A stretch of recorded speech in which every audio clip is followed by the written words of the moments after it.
Accusé par des acteurs du football camerounais de manipulation de matchs et de violation des principes d'éthique et d'intégrité, le président de la Fédération camerounaise de football a enfin été fixé sur son sort. Samuel Eto'o, le patron du football camerounais, a finalement échappé à un carton rouge de la Confédération africaine de football. Accusé en juillet 2023 par des acteurs du football au Cameroun d'avoir truqué des rencontres et violé les principes d'éthique et d'intégrité, l'ancien attaquant n'a pas écopé de la suspension de toute activité liée au football, sanction que lui promettaient ses adversaires.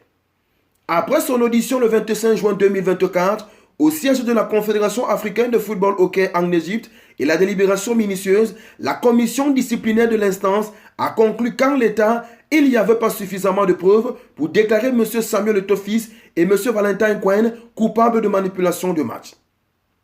Valentin Cohen, le président du club Victoria United, le champion du Cameroun en titre, avait été accusé d'avoir été favorisé par Eto'o pour que son club accède en première division camerounaise à la suite d'une fuite d'un enregistrement téléphonique accablant imputé aux deux hommes.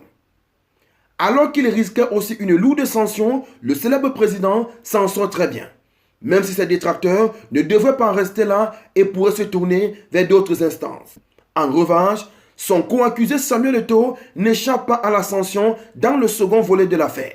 En effet, la commission disciplinaire a déterminé que le président de la FECAFOOT a gravement violé les principes d'éthique, d'intégrité et d'esprit sportif prévus dans l'article 2, paragraphe 3 des statuts de la Confédération africaine de football pour s'être engagé en tant qu'ambassadeur pour la société de paris sportif OneXBet en échange d'une rémunération. En conséquence, le meilleur buteur de l'histoire des Lions indomptables et de la Coupe d'Afrique des Nations a été condamné à payer une amende de 200 000 $ dans un délai de 60 jours suivant la notification de la décision. Autant dire que Samuel Eto'o peut clairement respirer cette sanction financière, n'étant pas de nature à l'inquiéter malgré son montant très élevé qu'il pourrait tenter de contester.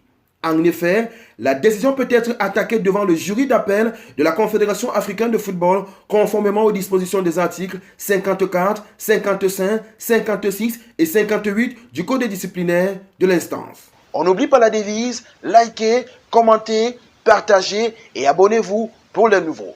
On Sport TV, la chaîne référence de l'actualité sportive africaine.